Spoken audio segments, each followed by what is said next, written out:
Another day in the NBA. We're going to do what we always do here when there isn't a puppet involved. We're going to dig in and compare my projections, some of the industry leaders out there like Stokastic, like our friends at Unabated. We're just going to hop over to the world of Unabated, see what the best prop bets are right now for you across points, rebounds, assists, and PRAs and your pickup sites and your primary sportsbooks out there. We're just going to hop over to Stokastic, build some DFS lineups. And by this video, you'll know all the must plays and my splash plays for today's NBA slate, April 2nd. Let's get into it here. And yes, there are indeed a lot of Q tags, those dang Q tags. Appreciate all you guys being here. Let's get it going. We got Jaylen Brown, Q tag, Kristaps Porzingis, Q tag, Drew Holiday, Q tag, Miles Bridges, Miles Turner, double Miles, 2 Mileses, much like Tails from Sonic the Hedgehog.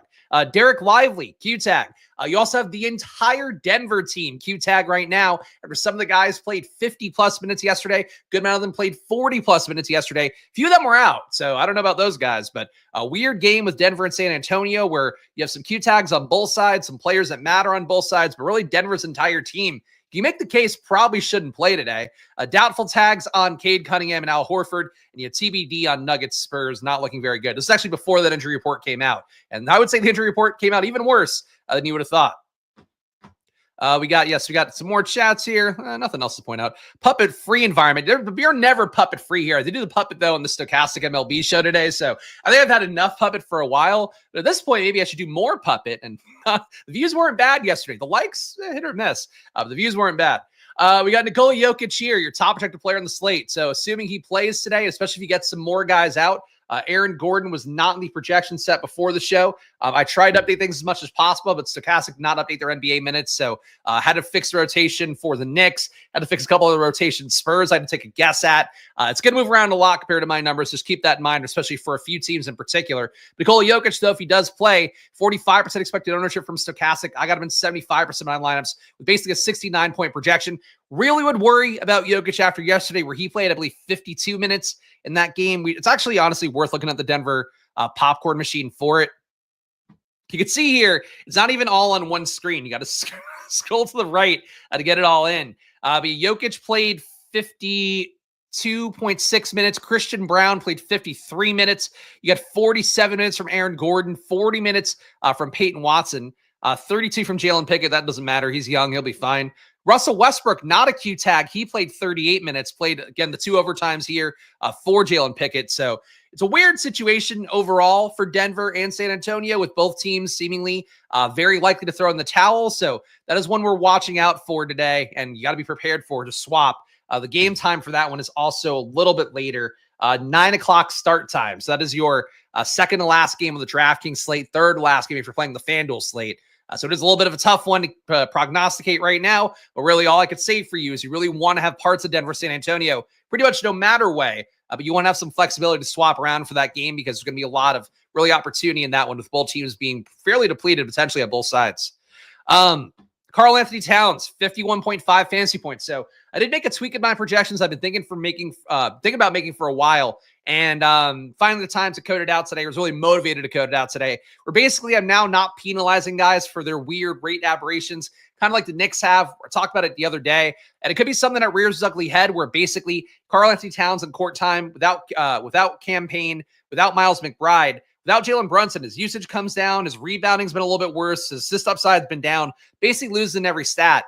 I'm now not penalizing guys for bad rates and small sample size. I'm keeping their rates stable with the longer term season-long sample size for them if that's the case, if they do have lower rates in these kind of smaller groups now. But I am giving guys a boost if they have good rates. So like OG Anunoby, you can see up top here again. After I talked about him yesterday, he ended up having a 37% usage rate in that game with no Towns playing. Just basically got up every shot possible. He also actually had a very funny popcorn machine as well, which I don't think any of you guys would actually laugh at. But like basically on popcorn machine, and I'll show it just because somebody out there might care.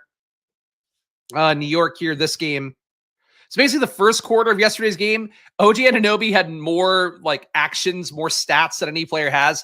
You can see here like this little scroll thing. These are all the things that he did in that first quarter. And he played the entire first quarter. But steal, free throws, shooting threes, missing threes, making free throws, making two. They just put up a bunch of shots, turnovers, fouls. Just did a bunch of things. Normally a guy here, like here's Josh Hart in the same quarter. You have seven different events that occurred. OG Anunoby's touching the ball a lot is really the main point here. He's doing a lot out there. with Towns back in, I expect him to kind of level out OG Anunoby. But basically, what this change in my projections allows me to do is to get Anunoby above the field here, get him respecting the kind of usage he's putting up with the various Knicks guards not available, while still not totally killing Towns. Not getting a ton of Towns today, only 5% in my top 150. Fields at 3%. You can see here kind of how it works. Anunoby's still getting an inflated projection, but I'm now not completely knocking Towns out of the picture. So it's a change for me here. If you're using my data, of course, by joining the channel down below, one of the Squirt Squad tiers, either the main tier or the VIP tier, get access to my data and my matchup sheets, depending on whichever one you're joining. Point being, though, it's going to be something that makes it a little bit, I guess, flatter for my projections, but also will make me have less swings. So guys like Nikola Vucevic, who I've dinged a lot throughout the year for the smaller groups of Bulls rates, basically without the point guards, I'll now get Vucevic closer to where he would be for other projection sets, but still definitely lower. So I think that'll work well for me, but for you guys out there, it's just one of those little data things down the home stretch here, especially if you get into like the trashy, tanky part of the season here, the last 10 days. I want to make sure my projections kind of have less of a natural downside for small sample sizes, because we're going to have a lot of small sample sizes these next few weeks. Karl-Anthony Towns, we talked about SGA looking okay, still only a 48.4 projection for me, compared to 50.2 from Stokastic. Really not a great value metric for me at a 4.4x value. That said, SGA in any spot, especially if you saw Detroit keep it competitive without Cade Cunningham somehow, SGA would probably be your big beneficiary here. Certainly for SGA as well. He's going to be going against a depleted backcourt. Sasser is out. Ron Holland is out. So some guys who might defend him normally, if ever they would even be capable of stopping him for a moment, they're not going to be out there as much. So for SGA, I think the big issue here is that it's a decent spread favoring OKC, though frankly, only 13 points for OKC Detroit with the amount of guys Detroit's missing, including Cade, does feel a little bit light there. Also kind of spread Cade's not playing because he went to OK State. So it feels like maybe a homecoming game for him in some respects. But Cade, doubtful. So at this point, SGA here, a total doesn't scream blowout. So maybe I'm a little bit lower on SGA than I feel like kind of talking through it. Domantas Sabonis, the other slate, the other day rather, had him a good amount. Going to be the same case again here. 15%, not more than the field like it was the other day. The matchup not quite as beneficial, but still a 5x value for him at a 47.8 projection for me, 47.6 for Stokastic. Projected to have 18% ownership. I'm getting 15 and change. I'm okay with that amount. Jason Tatum, not a priority play right now. If Jaylen Brown goes out, he'll look a lot better. 47.4 is my projection, 45.7 for Stokastic. Gave him a rate boost for not having Al Horford in. He does gain a little bit in usage, a little bit in rebounding without Horford, but not enough to matter right now. If Jaylen Brown is out, though, and frankly, other guys too, Porzingis being a Q tag, Drew Holiday being Q tag, if you get a bunch of those guys out, Tatum's projection is going to leap up. But really, he'll be a better play if you get one of them out. He'll be an even better play if you get two of them out. He'll be a much better play if you get three of them out. What are we? Are we making OG Anunoby name? Origami Grandmaster kind. Oregon Grabber getting aggressive. Ollie Grapes cute. OG like the teenager jacking all over the house and mom and dad are gone. That is true. He's shooting a lot. Original groupie. Ovary gulper. Orangutan gangbang. It's inappropriate, but that made me laugh. Good nicknames, though. I would go with you can't say Oriental, right? For an object, you can. Opossum Gregory. Which is not as good as Orangutan Gangbang. I should have came up with mine, then read the chat. That's on me for trusting you guys and be fucking worse than me at bits. We got Jason Tatum. You guys crushed me on that one. Jason Tatum looking okay here. Again, will look better. What happened there? Will look better if you get some guys out. Trae Young, 46.2 for me. 46 is the projection for Stokastic. Another guy benefiting from my change of projections where I'm now not going to penalize him quite as much. He's actually one of the guys I was thinking of as well, where I've been hammering him a lot lately because of not getting basically the rates as high as I would expect. The Bogdan Bogdanovic gone, Jalen Johnson gone, DeAndre Hunter gone. These guys all basically have made Trae Young kind of stabilize more. His usage stay the same, assist rates stay the same, but Dicey Daniels has gained more, Okongwu's gained more because I'm now not penalizing Trae and his rates as much. I'm going to get him a little bit more. So getting 12% Trae Young today, Fields at 18, not big stand here. Alperen Şengün, 21% for the field, 23% for me. Amin Thompson's minutes being down seem to be helping the projection out a little bit for Şengün. Şengün price tag as well, 8,700, a little bit lower than where it's been for points of the year. So I'm cool with Şengün. 1/5 of the lineups feels about right. Not a big stand. James Harden, he is for the FanDuel slate. Projects okay. Doesn't really matter to me. OG Anunoby, 18% for the field. I'm getting 51 for the reasons we already talked about. I showed you the popcorn machine and how much he's doing on the court. If that doesn't sell you, I don't know what will. Miles Bridges, 3% for me, 3.9% for the field. Not a day for Bridges for me, even though I gave him the requisite rate boost for court time without LaMelo, Brandon Miller, etc. The guys are no longer available that have given Miles Bridges more upside. Bridges being a Q tag, though, actually wrote it up for the DK network with Unabated today. Basically, if Bridges is out, you're going to see Mark Williams look better and actually have a lot of EV on his PRAs bets on the prop bet markets out there. You're also just going to see every guy get more stats. I don't think Charlotte has a big winner from Bridges being out. Williams benefits a little bit. KJ Simpson is probably your big winner. He played 32 minutes last game. And if he has 32 minutes without Bridges out there, it'll look even better for him. But his price tag's up a little bit. So don't know that anything changes a ton with Bridges being out, but his status obviously matters. This guy takes a lot of possessions away. And also, frankly, if he doesn't play, higher chance of them getting blown out by Indiana today on the road.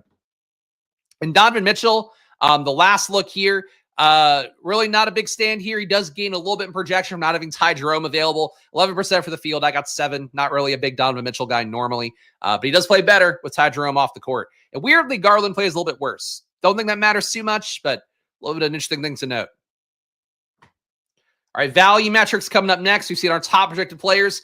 Value, guys. So I had to guess San Antonio minutes a little bit. San Antonio's rotation is weird. I would have thought they would have had some of their G League guys available, like Harrison Ingram or Riley Minix or David Duke's a guard, so he probably doesn't help out too much. But I thought they would have had one of those guys out there to play for a little bit more. I don't know what they're going to do with their rotation today because they're going to be down Jeremy Sohan, down Devin Vassell.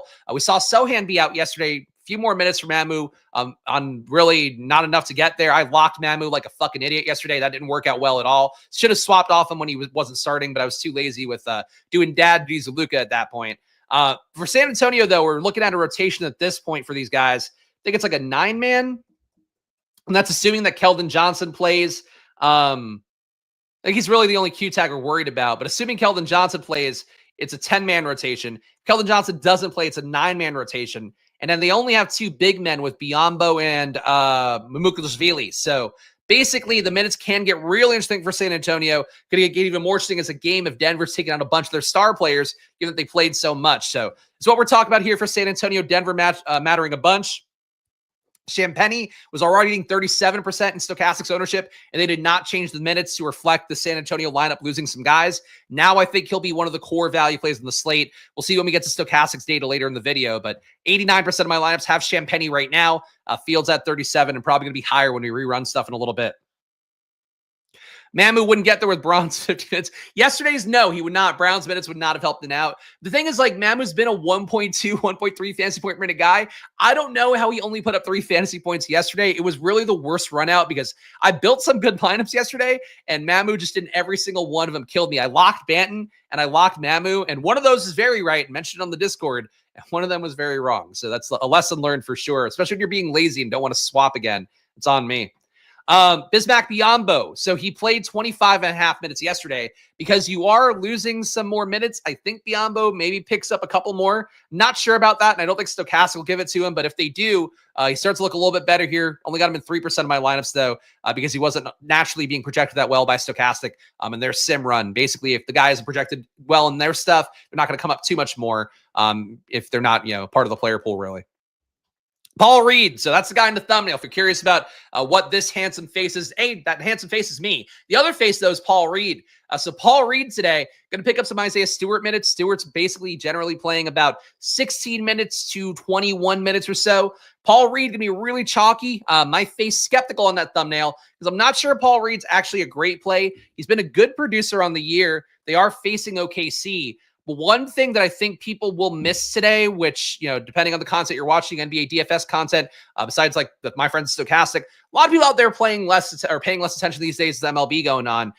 Detroit does have Tolu Smith potentially active today. He's been a guy who hasn't played this year. He's normally been with the G League team, but he should be on the active roster. He's a center who could play minutes if Detroit gets smoked by OKC. So I think Paul Reed's minutes are maybe not as safe as it would seem, especially if we do assume there's a chance the Thunder could run away with the game. Right away, when you see this much chalk ownership going to a backup center as well, considering Jalen Duren more, it's a tough matchup for him going against OKC. He's also 7,300, so it's not a great price tag for him. My projection for him is not that great. I only got him in 3% of my sim top 150 lineups. But you see this much Paul Reed, it would be logical to consider going to the starting center instead, and assuming that maybe Jalen Duren gets you to 35 minutes somehow because Detroit had a great game and he's ripping them on the boards.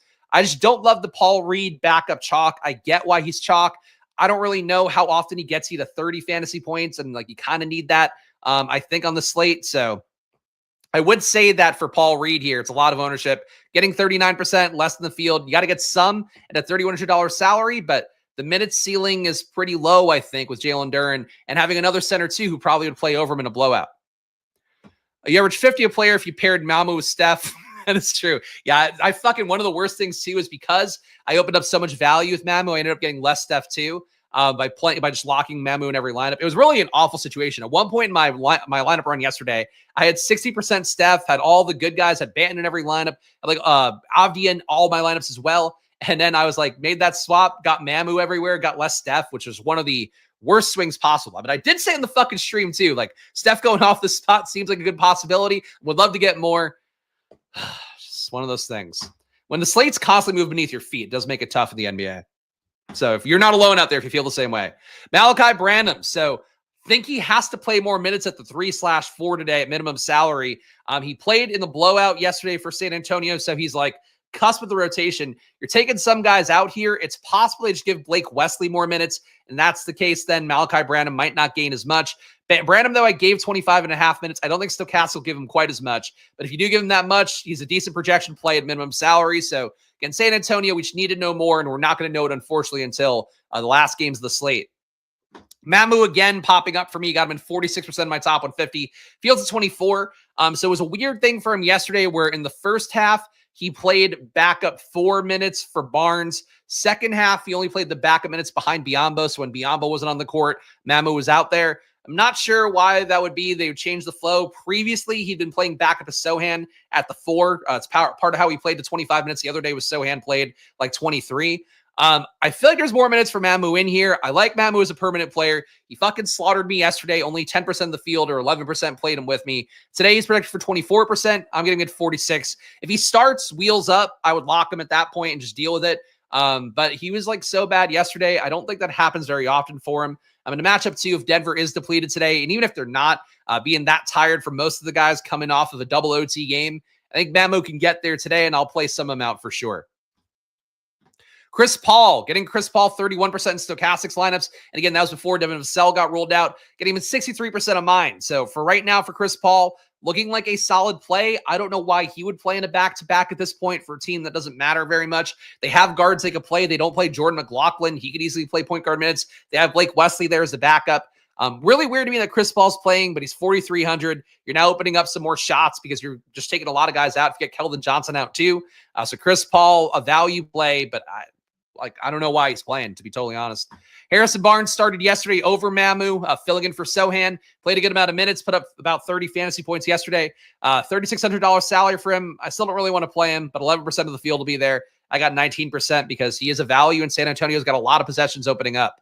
Tristan Vukovic playing a lot of 4 lately alongside Rashawn Holmes and Alex Sarr. That's good for him to establish him in its floor. Less productive minutes, though, potentially not playing the 5, so that's the trade-off.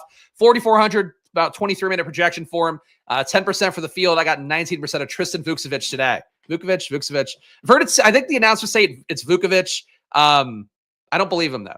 Jaime Jaquez getting some more minutes because of Wiggins not being in, some of the other guards not available for Miami. Jaquez, though, not high minutes either at 22. Really just not that Delano Banton kind of value we ended up getting after the slate started yesterday, I guess, after the show ended yesterday. Simons got rolled out. Banton was starting. Easy play to plug in there. Know you're going to get starter minutes. He's been a great producer. We don't really have that value today unless Champagnie gets to start. And that would be the one case, I guess, where that would be here. Everybody else is like backup guys in the rotation, guys who don't look bad. I don't love Jaime Jaquez, but I'll get him if there isn't better starting value that opens up. But be careful of the fact that, again, there could be great value in Denver, San Antonio. And the Miami game will happen like an hour before. Yeah, Miami locks an hour and a half before San Antonio, Denver. So, like, do you want 20% Jaime Jaquez when you could have, a bunch of cheap guys without real starters in San Antonio, Denver? Probably not. So, Jaquez kind of players I'd try to watch the ownership on a little bit more. Robinson Earl for the FanDuel slate, whatever. OG Anunoby still a top value for me, even though he is 7,400. We talked about OG Anunoby enough before, and we learned his name was, in fact, Orangutan Gangbang. Better value out there than Reed. I mean, honestly, Champagne is really it. Reed, at least you're getting 20 minutes, which I think is a positive. But there's a lot of guys you're getting 20 minutes from on the slate. So for Reed, I think that's a big issue. There's a bunch of dudes that project well at 20 minutes, and none of them stand out that much.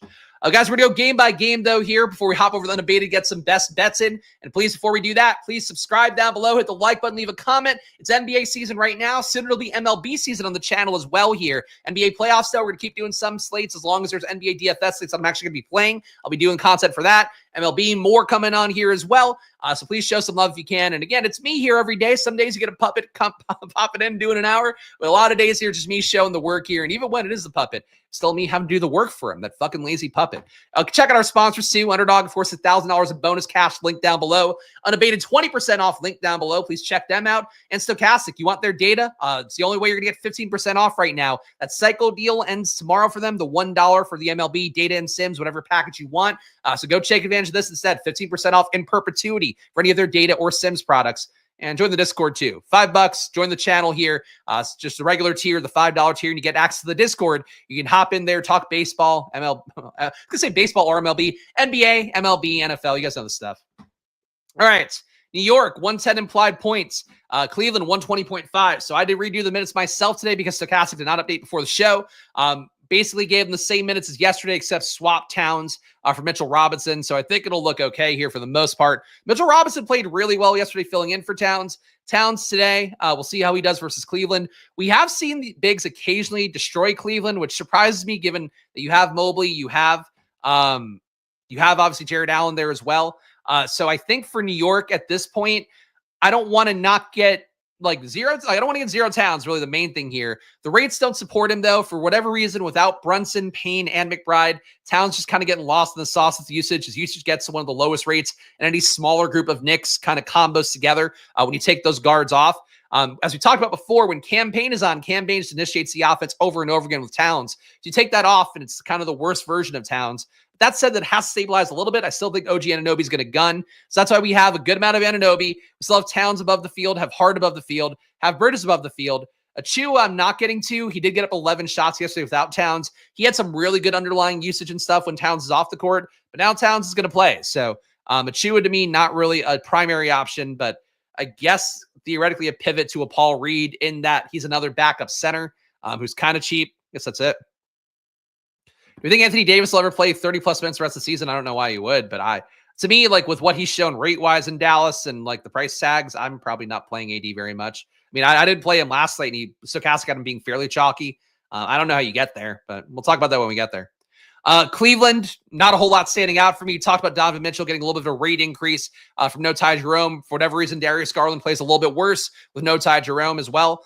These guys here, not priority plays for me. Not a bad total for Cleveland, but still not really standing out. Mitchell getting him 7%, Fields at 11. Mobley getting him at 13%, Fields 17. Garland getting a little bit more, 17% compared to 11, with him being the best natural value here. DeAndre Hunter also over 5x value, but none of these guys are great. I think they're all okay plays here. Knicks technically a pace down for Cleveland. Still, the total is good enough. I don't hate these guys. Like, get them with the field if you want, but I don't think they're like guys have big stands on, especially when you want that lineup swap ability later on. Let's see. Robinson went off, but only went 21 minutes. Achua went 27, kind of an outlier. Yeah, I mean, the point really is the production, as I was talking about before. But yeah, like for Achua, he also shot terribly. There'll be better days for Achua, but point would be that like he's still not going to get enough minutes with Townsend, I don't think, unless Towns gets hurt again or something or gets in foul trouble. But it's probably, Towns playing at least 30, Achua playing, I guess he could pick up some minutes of the 4. I don't know. Achua, to me, I played him yesterday enough. I got like 25% of him. Didn't work out. I don't see the spot being better with Towns back in. Charlotte, Bridges being in kind of mutes everything. If Bridges out, I think KJ Simpson looks a little bit better. Again, he's been a good value for us before the last couple slates. Didn't play him quite as much last time. He had the better time last time out. That's why the price tag is up to 5,200. Spot versus Indiana is not bad. If you get Bridges out, I would take another look at KJ Simpson. As it is right now, they'll only have him at a 24 projection. Stokastic has him at 25. Miles Bridges, I have him better projected than Stokastic, but not good enough to play very much. Only 3.3% for me compared to the field's 4%. Really no big stands for Charlotte here. The total's getting worse as well. I would think Bridges doesn't play because totals move further away from Charlotte as the day's gone on, but who knows? Bridges keeps playing and plays mid 30 minutes. So if he does play, you can certainly take shots. Indiana, usually the case here for me when they're all healthy, nobody's standing out. If you get Mathurin out, it looks a little bit better. But as it is for right now with Indiana, I don't see wanting a lot of these guys. Halliburton, I guess, could have an outlier day, but tend to like Halliburton more. Competitive spots at home. Charlotte doesn't screen competitive spots, especially if Bridges is out. But he can put up some extra points. So, again, I'm never the Halliburton guy. So if you want to go to him, you can. For me, though, not really an option or not really a priority at all. Sacramento, 122.5 implied points. Washington, 109.5 on their side. Domantas Sabonis getting him again a little bit here today. 15% fields at 18. Nobody else popping up that much. And that is also with me adjusting my projection. So guys like Zach LaVine get penalized less for not being very good in Sacramento. He's still not popping enough for me here to pretty aggressive $7,600 salary. The match versus Washington, though, like obviously these guys can have an outlier day because they're facing Washington. But projection-wise, and again, that lineup swappability-wise, do I want to play a middling projection Sacramento player knowing that we could have Denver guys, San Antonio guys open up even more and project similarly at much cheaper? A little bit hard for me to make that case, but I think a lot of people on the slate will play it that way as well. So maybe some theoretically EV taking Sacramento on a day where they actually have a pretty good team total at 122.5. Would say it's probably still Simpson starting, but you'll know when you get the lineup, I guess. But Bow at this point, I mean, they before that had Simpson down with the G League when Bow was up and he was playing all the minutes. I don't know that it helps anybody out. Probably would hurt Simpson more. Maybe a sign that they could have Bridges out today because you could play Bow at the wing more. You can't play KJ Simpson anywhere besides point guard. So, still, again, you need Bridges out. So that's really the main thing. It would only make these guys a worse play if Bridges is in. So, like, not really an option. Washington, 109.5 implied points. So Jordan Poole had the crazy day last time out. Played 29 minutes and 3 quarters. Didn't play the 4th quarter. You shouldn't chase that. So I'm sure some people will in the slate. Stokastic only projecting 5% ownership for Jordan Poole. I got him at 3. Sar playing minutes with Vucevic, with Rashawn Holmes playing minutes with them as well. Good for Vucevic. Maybe not good for Sar. Not good for Holmes. Don't think Sar is a bad play, but the minutes aren't good enough at this point at 6,500. He could be like Jordan Poole, hit a ceiling in under 30 minutes, but you're not expecting it. So I don't know why you'd really make a big stand here. Nobody else here really a priority play besides Tristan Vucevic, who we talked about already, getting 2x a field on him. Less of AJ Johnson. He really hasn't been that great as a Wizard. People keep playing him. The minutes are there. He's a good athlete. He kind of looks the part, but just doesn't shoot well, doesn't shoot enough, doesn't rebound enough. Really just not the kind of player I want to get to. Colby Jones, I don't get why everybody's in love with him when you still have the key players in. Give me Jordan Poole out. Give me Alex Sar out. Give me some other bodies out. I could play Colby Jones, but 21% today when he's really been doing very little, 0.8 fantasy points a minute. I'd have him at 0.72 today, accounting for the other guys on Washington who are still there, gaining more usage. I'm not a Colby Jones guy, but he's playable. The minutes are there, 5x value, whatever. That's basically it. JT Thor could not play today. Potentially that would, I guess, he'd probably just give Anthony Gill the minutes then, but it could give a few more minutes to Holmes, Vucevic, Sar for the big minutes. But really not a lot to love for Washington as it is right now, unless somebody gets ruled out. Do you think Vucevic is worth playing though? Miami, I got nothing here besides Jaime Jaquez. We talked about him already being a value that there could be much better ones open up later on. That said, he looks okay right now, 20% for the field, 26% for me. Nobody else coming up at all here against Boston. You're talking about a pretty good downgrade in defensive efficiency going against them. The pace as well is not very high here. Both teams at about a 96 pace. So this could be a game where it's competitive kind of playoff atmosphere in Miami for even when they're on that big losing streak, but still hanging in every game. So maybe they do that here, but in terms of the projections, I really don't know that's where I'd want to go. Larson's usage holding? No. He's at 15% on the year. I know he's gotten up some more shots lately, but I don't know why you would try to chase that. It's not the kind of player he is, and he's not a good enough shooter where he should get more shots. If you think it's something, you can follow it. For me, that wasn't even on my radar in a way I would care about. Boston here, getting Tatum at 7%, Fields at 4%. If you get Jaylen Brown out, you get Porzingis out, you get Drew Holiday out. It's a brand new picture for all these guys. That said, they're all pretty expensive. Derek White at 7,900 won't gain as much as he normally would, or at least earlier in the year when we played Derek White a good amount if Jaylen Brown were out. Now it's like you could still play him, but it's kind of priced in that upside. Same thing for Peyton Pritchard at 6K. I think he would look the most appealing if you got Drew Holiday and Jaylen Brown out, along with Porzingis as well. The center minutes can be a little more interesting, I guess, if you got like a surprise K to start. Cornet at 5K, I don't know how that would work, really. Tillman's played some minutes lately when they need a big. He could come in the rotation as well. Don't have a great read on Boston right now unless these guys are all rolled out. And if they're all rolled out, the starting group, it'll be a little more obvious.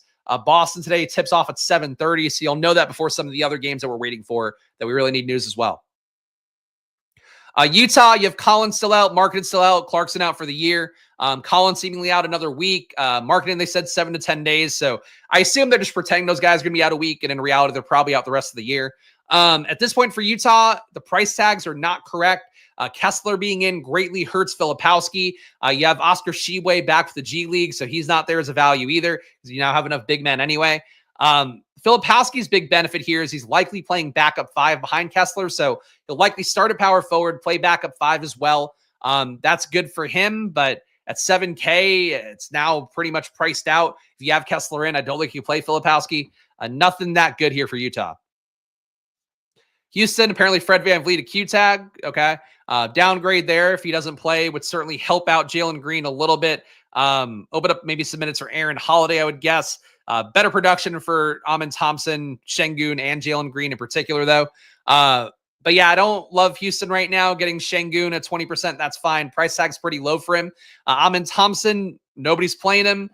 He's really been not great. The minutes have not been, the high 30s, 40 minutes he was getting earlier in the season. But I think for Houston here, if you get VanVleet out, take another look at these guys. It is right now. It would be really only Şengün for me here. Atlanta, no big stance for me. Karis LeVert, not really sure why he's chalky. He's not been that great on Utah. You give him the rates that he's had. I'm only getting him at 23 fantasy points. Fields at Stokastic's rather projected for 25.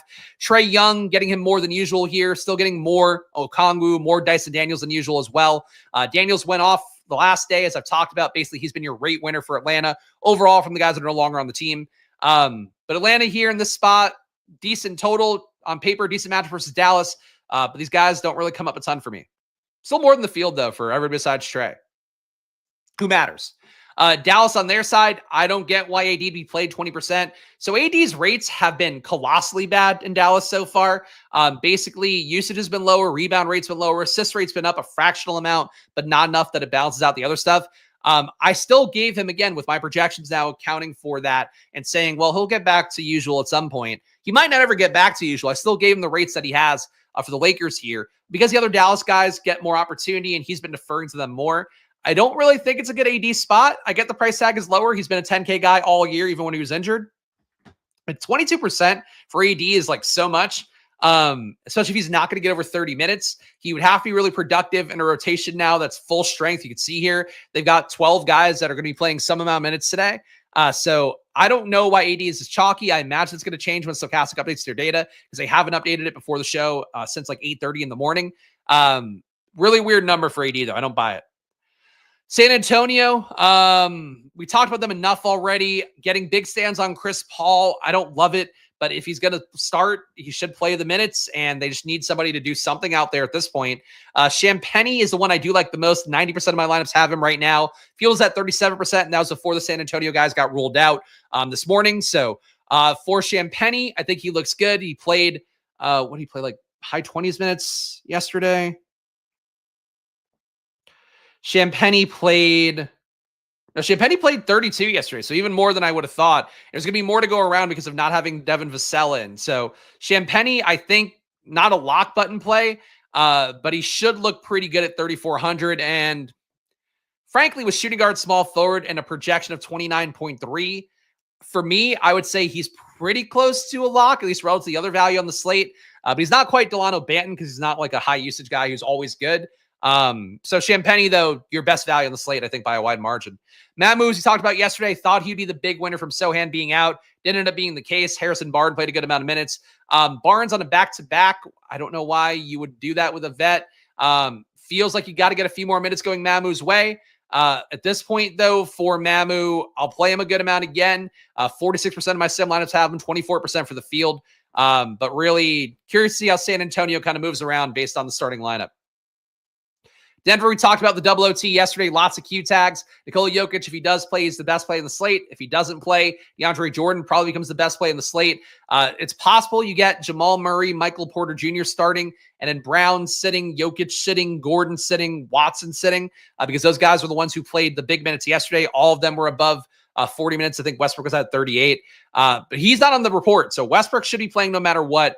If you got Jokic, Murray, Porter Jr., Brown out, Gordon out, but Westbrook plays, I'd probably just lock Westbrook and take whatever comes with it, because him versus a depleted San Antonio squad, the prime spot for him to stat pad. This could look totally different later on once you get these guys out. So bunch of Q tags here. How it goes, I really can't tell you. Logic would say, though, Jokic doesn't play. Murray could play. Porter Jr. was a personal thing for him, so I don't know. Brown probably doesn't play. Gordon probably doesn't play. Watson probably doesn't play, would be my guesses. And Detroit here, 109.8 implied points. Oklahoma City, 122.8. So our last game on the DraftKings slate. Detroit, a lot of Schroeder today because Sasser is out and Cade Cunningham is out. He has to play a lot of point guard minutes, so I think that he's a play that I want to be at least with the field on, getting 39% fields at 38 for me. He's been over about a fantasy point per minute on Detroit when you have the guys out, so I think he's a good play, maybe not a great one as he would be if he were a little bit cheaper. Asar Thompson, 22% for the field. I'm a little bit lower, getting 15%. Paul Reed, we talked about just a lot of ways those minutes can move away from if the game becomes a blowout, or if the game's competitive, you could see more Jalen Duren. So he could get squeezed on both sides. His minutes floor is probably like 16 minutes. So keep that in mind here. He shouldn't be a 50% play no matter what. Though honestly, having him in gives you flexibility for this game. So maybe you can keep it if you want. OKC on their side, not a lot for me to love here. Chet Holmgren, 7%, SGA, 3%. Don't love the price tag as I love the matchup. Detroit's been a good defense overall. Total's not that high for OKC either. That's that. And for our FanDuel friends, here's New Orleans Clippers. Look at it. Do what you will with it. Does Bradley get blowout run? Usually vets wouldn't get blowout run. Avery Bradley. Wait, who were we talking about? Bradley? Bradley, I'm now confused who you're asking about. There's no Bradley on the slate. What the fuck are we talking about? Please clarify, Chris, because you threw me off the question. I'm like, wait, are we talking about Aaron Holiday, who I was thinking initially? Avery Bradley, not in the league. Tony Bradley is not on any of these teams. Okay, so that's Blake Wesley. That's a different person entirely. Blake Wesley is currently the backup point guard. I don't know that he would get blowout run, but they have a short enough rotation that he could, but he's the backup point guard. But his name is not Bradley, though. That much I can tell you. Milton Bradley, also it. Yeah, the Sixers guys, no Bradley either. Tony Bradley is on the Pacers, so that's the one that you would also think of with the name Bradley. All right, let's go to Unabated now. Checking the injuries, too. Nothing else. Quickly out for Thursday. Pirtle out for Thursday. All right, whatever. Let's go to Unabated. Let's watch this video, guys. Now that Chris has broken our brain with that question, and let's learn about Unabated's conditional NBA projections. That'll help you make a lot of money in betting if you want to do the work. Expert NBA projections Unabated. You guys know the deal by this point. If you don't know the deal, well, that's why you don't have $60,000 in your bank account for all the bets you could have placed 30 minutes before tip-off with 5% or higher ROI. Basically, what they're doing is creating projection sets for all the key players, whether they're going to play or not play, how it affects them, how it affects their teammates. How it affects them should be pretty obvious. If they don't play, they don't get stats. I'm trying to fucking sign in, man. It's really being difficult today. Of course, you're going to see something coming up on the screen here that everybody loves. The graphs. You can see distributions of all the data here. A very important part of Unabated, and also everybody loves a pretty graph. Community, they have a great Discord going with lots of really high-caliber bettors on there, doing good work using this Unabated data that you can take tips from. Of course, the chats, you can chat away, and you'll be counting your money, your dirty casino money. Figuratively, well, literally dirty, I guess, not figuratively dirty. Here's the graph showing how much you'd be up right now if you're betting on Unabated every day, 30 minutes before tip-off. Every bet that it recommends the 5% or higher ROI, you'd be up almost $60,000. So that's a really good number to have. And much like these other products we talk about here, same thing for Odd Shopper, for Stokastic. You have to do the work. You have to be playing volume. For Unabated, we're talking about placing 20 bets per category, maybe 30 per category. You're placing a lot of bets, probably upwards of 100, maybe even 200 a night. If you want to do that work, the results are there. They're back tested. Professional bettors are spending a lot more money on this than you or I would, up to $10,000, even hundreds of thousands of dollars on a given night, trying to extract this EV. So keep that in mind with Unabated. You're getting the best data and you're paying for it, but you are getting the best data, whether you're building pick'ems or regular bets at one of your sports books. So check it out. Been a great partner for me, and they would be a great partner for you too if you want to get better at betting. Bunch of comments here. King what? Full Metal Output. Are we doing anime? Know that. Being real, I fuck with your content. You're just business. Caught you on Stokastic. Still like them. They seem to get more from you. I appreciate that, Marty. That's nice. Like, obviously, look, it's a little bit different for me, and part of why I do the show the way I do is like I do like having my independence and talking about the stuff, like I would normally, where like I still use Stokastic stuff for everything. I also will often use other tools for certain things, and that's good. I think if you're a player out there. So I appreciate that, but that's the goal. So thank you for saying it. That's too bad he's been canceled. People still use his gifts, though. He's got too many good gifts. All right, let's see what we got here for our best bets. We're simming it out right now. Of course, we will do a DFS sim as well, so if you want that part, stay tuned. We got to make sure we are taking care of our friends who use Unabated every day here. Best line. All right. Mo Gay, as the puppet made a lot of jokes about. We're getting Mo Gay once again, over 4.5 points. Looking good on PrizePicks, 13.4% EV. Playable on FanDuel Sportsbook as well. We're getting 8% EV for Mo Gay, over 4.5 points. You'll be feeling Mo Gay. And you see that beautiful man score 5 points today. Walker Kessler, over 8.5 points. The higher looking good on Underdog. Wow. How would you play an Underdog? I know an idea, guys. I wish I had it right here to click. You can use promo code SPLASH, $1,000 deposit bonus on Underdog to take this sweet Walker Kessler over 8.5 points. And of course, if you're joining there for the first time, you get a free pick 'em as well. Take all these Underdog bets, put them together, and see what you get for yourself. But Walker Kessler right now, looking good for 7.5% EV on over 8.5 points for him. Today, the higher on Underdog. Daniel Gafford, you're getting over 10.5 points for him on DraftKings Sportsbook. Plus 105 odds gets you 6% EV, so still playable there. Not so much anywhere else. So Daniel Gafford only on DraftKings Sportsbook, over 10.5 points. Justin Champagny. Both Champagny's available on the slate, but we only want to play the San Antonio one, really. Champagny over 9.5 points, minus 104 odds on FanDuel, looking the best here, not playable anywhere else. So Justin Champagny over 9.5 points at minus 104 odds on FanDuel. Take it if you can get it. Terrence Mann under 7.5 points, minus 105 odds on DraftKings Sportsbook gets you 5.3% EV. You don't want that one anywhere else. Bryce Sensabaugh over 10.5 points, the higher looking good in your pick'em sites. Not so much on the sports books, but Sensabaugh over 10.5 points on Underdog and PrizePicks. And Alec Burks over 7.5 points, minus 111 odds on FanDuel Sportsbook gets you about 5% EV if we're rounding up. Probably not so good anywhere else, though. Rebounds. I don't know if Underdog would want that. I don't know if they want to be associated with that brand of Daffy Duck J&O. All right. Pulling in these rebounds bets next. I'm also just making sure we get every line in. Sometimes you got to scroll all the way down. If you are using Unabated, just one little pro tip there to make sure you do get every line pulled in. Here we go. Really high EVs now. Jonas Valanciunas over 4.5 rebounds. Plus 124 on DraftKings Sportsbook. Gets you 22.2% EV. Very high number for the non-pick'em sites. Also playable on FanDuel, 13.3% EV for Jonas Valanciunas is over on rebounds today, over 4.5. Kason Wallace under 3.5 rebounds. Great on the pick'em sites and actually a grand slam. Playable everywhere. For Kason Wallace under 3.5 rebounds. A little bit less EV on DraftKings and FanDuel where it's about 16% EV, but looking great on PrizePicks and Underdog for under 3.5 rebounds. Chet Holmgren under 8.5 rebounds. Best on PrizePicks. We're getting almost 20% EV. Playable on DraftKings and FanDuel as well, but definitely the best on PrizePicks. For Chet Holmgren under 8.5 rebounds. Vic Krejci under 2.5 rebounds, plus 100 odds on DraftKings Sportsbook gets you 13.8% EV, and still looking good on Underdog if you're trying to round out a pick 'em on there. The lower on 2.5 rebounds for Vic Krejci.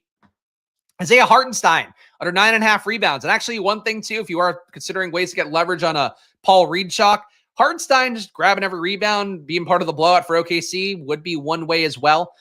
Isaiah Hartenstein under 9.5 rebounds at minus 105 odds. Gets you 11.8% EV. Playable as well on PrizePicks and FanDuel Sportsbook. Johnny Juzang under 2.5 rebounds here, plus 130 odds on DraftKings Sportsbook.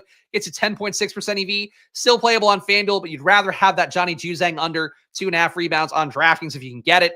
And Spencer Dinwiddie under 3.5 rebounds. Good on PrizePicks. Not so much anywhere else for Spencer Dinwiddie's under 3.5 rebounds. 8.4% EV on a PrizePicks Pick'em. Jets minus 7.5 on draft. Okay. I don't know. Whatever the line was on the screen is probably the accurate one, I would think. Yeah, nothing playable on Dabble. I don't even think Dabble's available on this. It's crazy that guy popped in one day just to fucking sneak promote Dabble and never even tried again. What an insane strategy by Dabble to have. But more power to Dabble, I guess. We'll never forget Dabble. If you guys weren't watching the channel then, well, somebody in the chat was like, you got any sick bets for Dabble? Here, Dabble's a really cool platform. And just clearly trying to astroturf the chat. It was a very funny one that clearly I'm not the only one that we'll never forget. George Niang under 1.5 assists, looking very good on DraftKings Sportsbook, 17.4% EV for the under, 1.5 assists for George Niang. You don't want it anywhere else, though. Vic Krejci under 2.5 assists, looking good on DraftKings as well. Minus 135 odds, gets you 15.7% EV, but not playable anywhere else for Vic Krejci's under on assists. We got Bryce Sensabaugh over 1.5 assists, looking best on DraftKings Sportsbook. Really a lot of DraftKings Sportsbook bets here for assists. Plus 120 odds on DraftKings for Bryce Sensabaugh over 1.5 assists, 7.8% EV. Max Christie under 1.5 assists, plus 124 odds on DraftKings Sportsbook. He's 7.7% EV. Remember that brief period where Max Christie was really good on Dallas, and then he just faded to the background immediately? I hate to see it.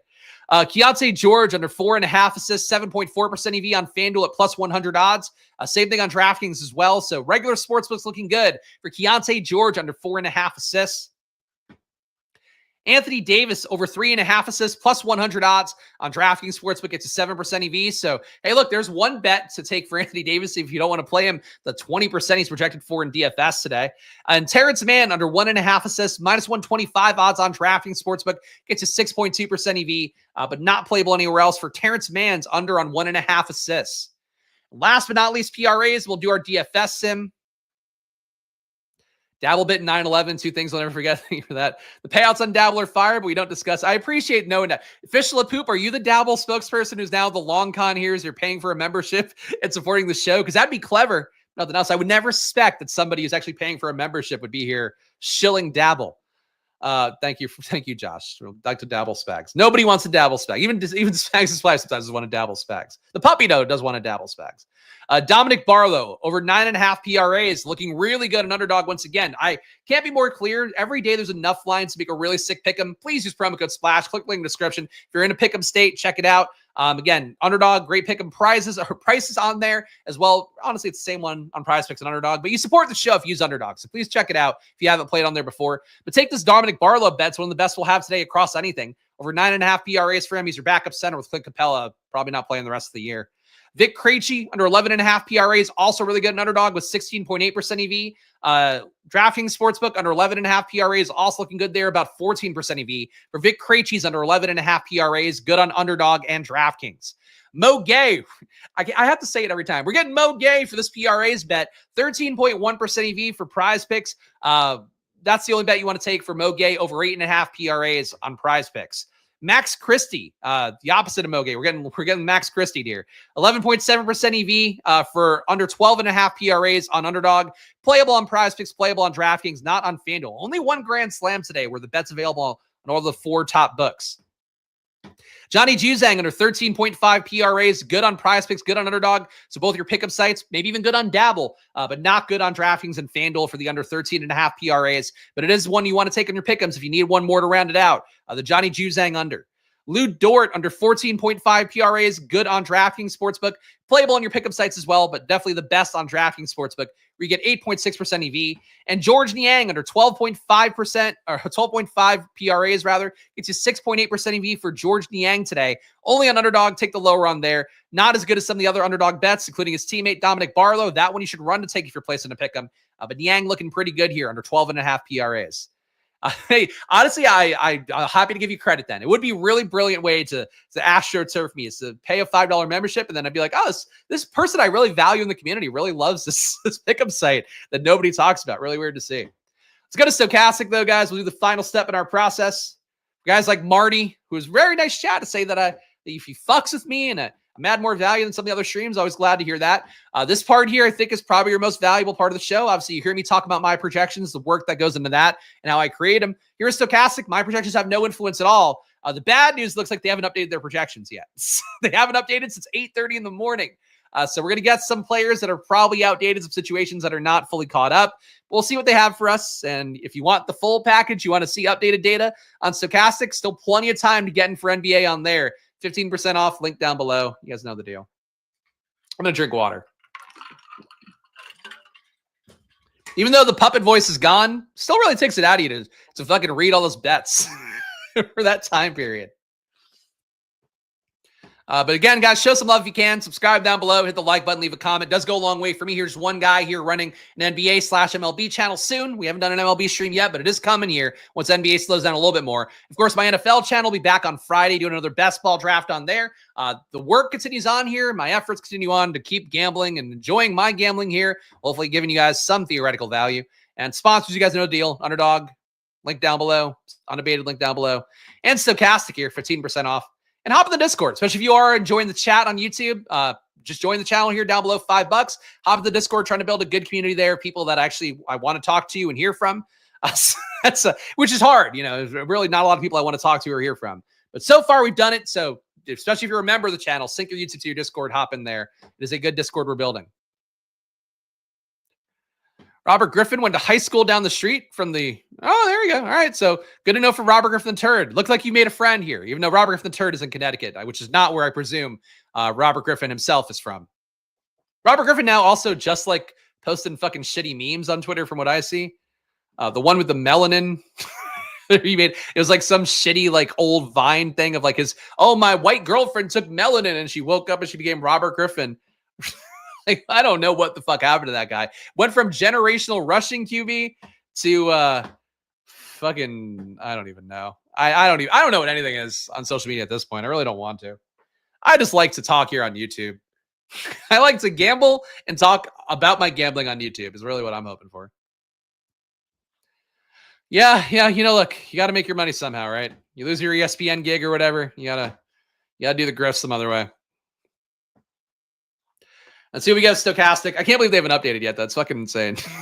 Like, normally we're usually safe. We're starting the sim at 450. We get it in here. But your top lineups, and keep in mind here, Spurs are coming up a lot before. When you take Vassell out, you also officially rule out Sohan, maybe lose Keldon Johnson. The Spurs are going to become even more prominent. So it can't be clear enough. Save room to swap around to Denver, San Antonio. It's the most important game on the slate. But right now, Chris Paul in the top ROI lineup. Again, outdated data here from Stokastic. Going to be missing a few things. You'll still be able to get a read. Chris Paul, Karis LeVert, Colby Jones, Evan Mobley, Tristan Vukovic, Dennis Schroeder, Anthony Davis, Alperen Sengun. They are Team Anthony Davis. I just don't see it with what he's shown so far in Dallas. Besides that first game that he played where he went nuts and put up 2 fantasy points per minute, just hasn't been there.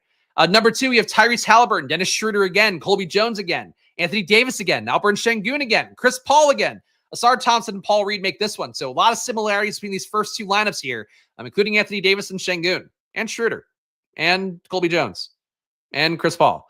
KJ Simpson at number 3, Dyson Daniels, Jaime Jaquez, Anthony Davis yet again, Alex Sarr, Chris Paul, Karis LeVert, Alperen Sengun. This is so much AD and so much Sengun. Number 4, you have Stephon Castle, who's only going to look better in Stokastic data now that Vassell is out.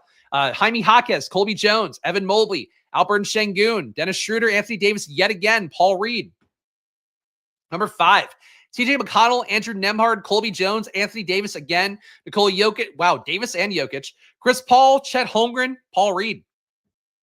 That's way more AD than I would have thought possible. They have to knock that down. I really find it hard to believe he'll be the top ROI player when they rerun their data. But for right now, Stokastic, absolutely loving it. We got... That's a funny one. What a really great acting job by Sam Jackson in that movie. Great acting job by Walton Goggins, too, who everybody now knows from White Lotus. But Walton Goggins has been doing that work. Back in Justified, one of my favorite shows ever. If you never watched it, if you want to watch a manly show about a guy just shooting some dudes, Justified is it. Great show. Anthony Davis here, top ROI player on the slate. Not a surprise based on what we saw from those top ROI lineups, but 7% ROI from Anthony Davis, your highest ROI player on the slate, according to Stokastic. Very high projection for him as well. Chet Holmgren, 6% ROI for him. So Stokastic liking him as well in this matchup versus Detroit. Another way, I guess, theoretically to get leverage on your Paul Reeds, maybe. If Holmgren rips it, pull some more boards. Yeah,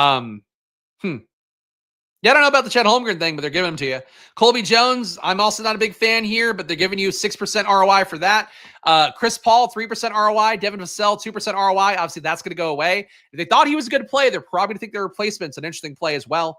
Alperen Sengun, negative 1% ROI. Dyson Daniels, negative 3%. So for the most part, the Sengun part shouldn't change.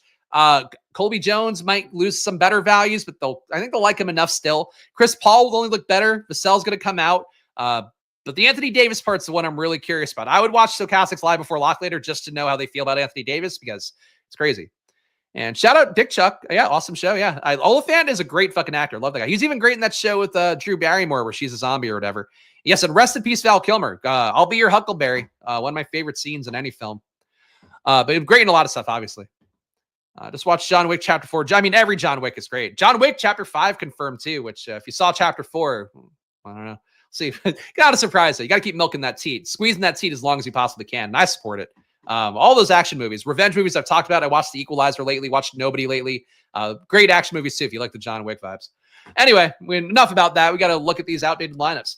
We got Chris Paul, 74% exposure compared to the field's 32. Obviously, he should get higher owned when you rule out a few guys for San Antonio in the updated data they're going to have in a little bit. But Chris Paul coming up a lot for Stokastic. I'm surprised by that. Top play of the day at 4,300.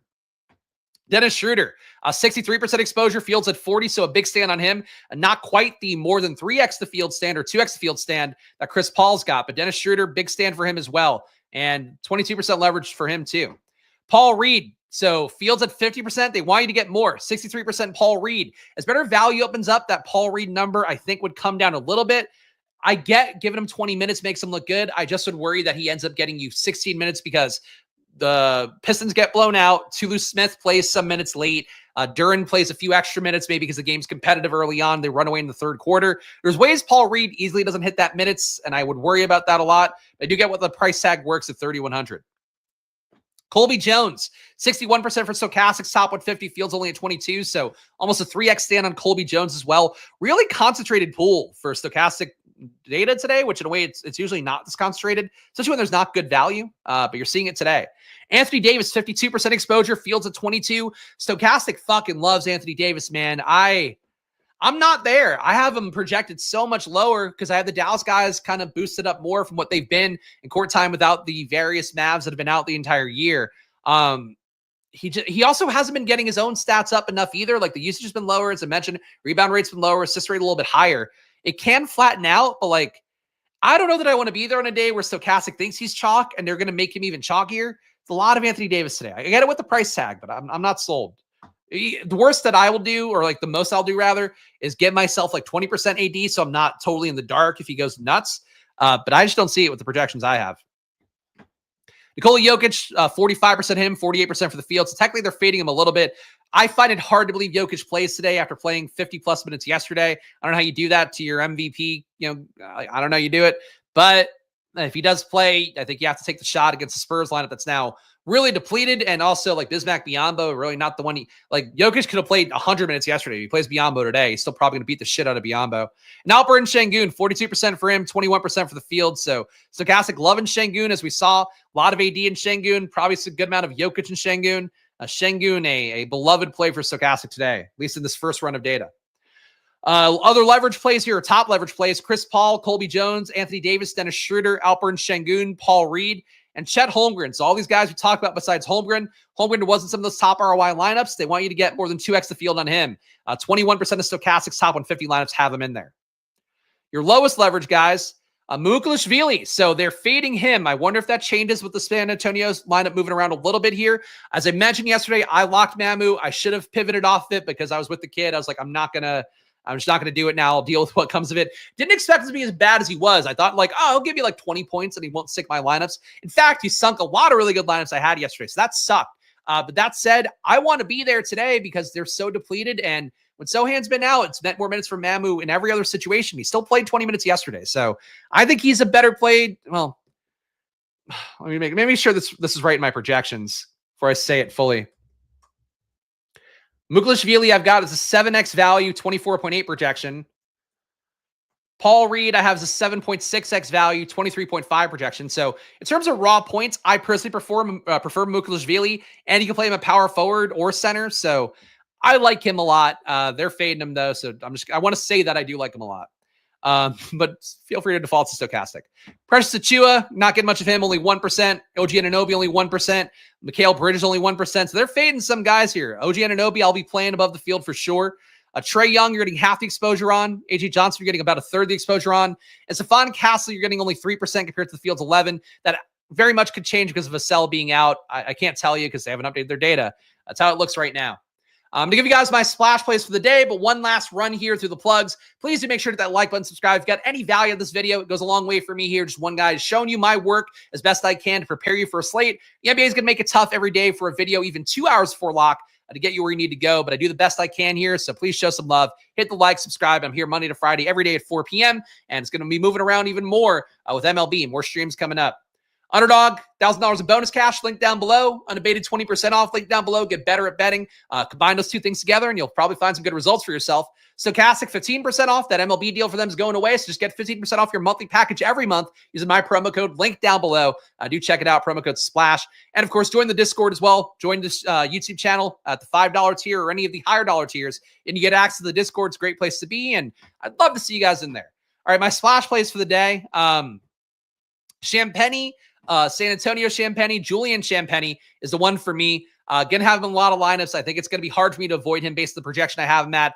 Do you want to also plant a flag here for really Spurs, Denver overall like that? And it's not really a splash play in terms of like projections I have right now, but I know from the data and how my data works and how data in general works, that game is going to be crucially important. If you get anybody out in the game, if you get Keldon Johnson out alone on the Spurs, changes the equation entirely for them. A guy like Mamu, you can't avoid playing at that point.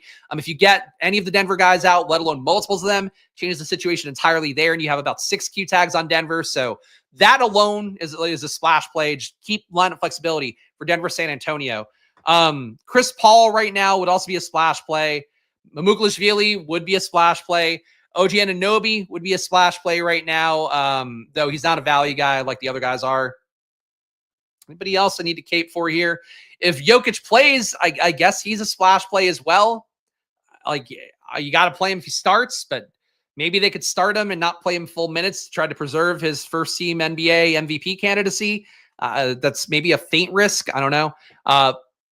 Who else? Well, I know they're big stands. Those are my biggest stands. Şengün, I guess, would also be a splash play. Hopefully that gets you started, guys. But pay attention to the projections if you are a member of the channel, because they're going to move around a lot here. Pay attention to the Discord as well. I will drop in my updates as stuff move around as well. But make sure you gamble responsibly, guys, especially in this time of NBA. Like, you got to be willing to just lose the money. Yesterday, when I locked Mamu, I was like, this will either be a great play or it'll, make me lose half my money because he doesn't do that well. In fact, made me lose pretty much all my entry fees yesterday, besides a couple that got across the finish line.